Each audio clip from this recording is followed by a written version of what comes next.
ബംഗളൂരുവിൽ മലയാളി യുവാവിനെ കുത്തി പരിക്കേൽപ്പിച്ച് പണം കവർന്ന സംഭവത്തിൽ 1 മാസം കഴിഞ്ഞിട്ടും നടപടിയെടുക്കാത്ത കർണാടക പോലീസ്. ബംഗളൂരുവിൽ ആദ്യമായി എത്തിയ കോഴിക്കോട് ഓട്ടോ ഡ്രൈവറും കൂട്ടാളിയും ചേർന്ന് ആക്രമിച്ചു. 3 മാസം മുമ്പ് എറണാകുളം സ്വദേശി ഭീഷണിപ്പെടുത്തി ലാപ്ടോപ്പ് കവർന്ന കേസിലും പ്രതിയെ പിടികൂടിയിട്ടില്ല.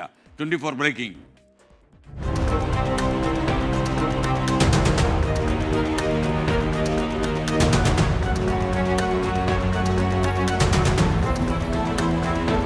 കോഴിക്കോട് കോടിക്കൽ സ്വദേശി ഷംസീർ ജോലി ആവശ്യത്തിനായി ജനുവരി 20-നാണ് ബംഗളൂരുവിലെത്തിയത്.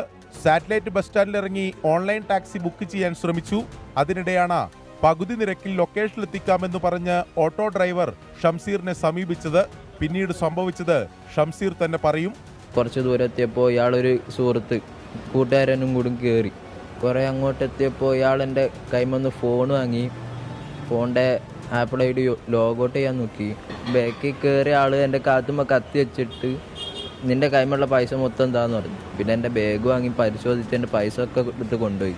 പിന്നെ ആരെയും വിളിച്ചിട്ട് ഒരു 3000 രൂപ ഒപ്പിക്കാൻ പറഞ്ഞു. ബാക്കിലുള്ള ആൾ എന്നെ കുറേ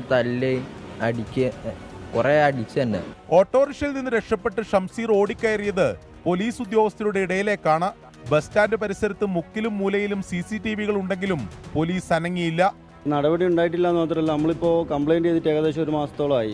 ഇതിന് ശേഷം പോലീസ് സ്റ്റേഷനിൽ നിന്ന് ഒരു കോൾ പോലും വന്നിട്ടില്ല. ഞാൻ വീഡിയോ ചെയ്തതിന് ശേഷം എൻ്റെ കടയിൽ വരുന്ന കസ്റ്റമേഴ്സ് ഒരുപാട് ആളുകൾ ഇതേ അനുഭവം പറഞ്ഞിട്ടുണ്ട്. മലയാളികളെ നോക്കി ഇതുപോലെ ടാർഗറ്റ് ചെയ്യുന്ന സംഘങ്ങൾ ഇവിടെ ഒരുപാട് പ്രവർത്തിക്കുന്നുണ്ട്. നമ്മൾ അറിവിൽ ഇപ്പോൾ അറിയാൻ കഴിഞ്ഞത് ഇതിന് ശേഷം. മറ്റു സംസ്ഥാനങ്ങളിൽ നിന്ന് എത്തുന്നവരെ ഭാഷ നോക്കി കബളിപ്പിക്കുകയും ആക്രമിച്ചു പണം കവരുകയും ചെയ്യുന്ന സംഭവങ്ങൾ ബംഗളൂരു നഗരത്തിൽ പതിവാവുകയാണ്. 3 മാസം മുമ്പാണ് സർജാപുരയിൽ വെച്ച് എറണാകുളം സ്വദേശിയായ യുവാവിനെ ഭീഷണിപ്പെടുത്തി 50,000 രൂപ വില വരുന്ന ലാപ്ടോപ്പ് കവർന്നെടുത്തത്. 6 മാസം മുമ്പ് ഇലക്ട്രോണിക് സിറ്റിയിലെത്തിയ കണ്ണൂർ സ്വദേശിയുടെ പണം കവർന്ന കേസിലും പ്രതിയെ ഇതുവരെ പിടികൂടാൻ സാധിച്ചിട്ടില്ല.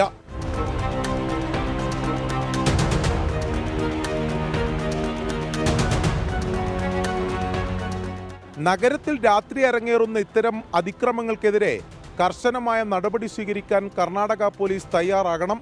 ഒപ്പം ബംഗളൂരുവിലെത്തുന്ന മലയാളികൾ ഉൾപ്പെടെയുള്ളവർ ശ്രദ്ധിക്കേണ്ടത് രാത്രി യാത്രക്കായി ഓൺലൈൻ സംവിധാനങ്ങളിലൂടെ രജിസ്റ്റർ ചെയ്ത വാഹനങ്ങൾ തന്നെ ഉപയോഗിക്കുക. ബംഗളൂരുവിൽ നിന്നും സജിൽ ഗുരുവായൂരിനൊപ്പം അരുൺ പൂപ്പറമ്പ, 24.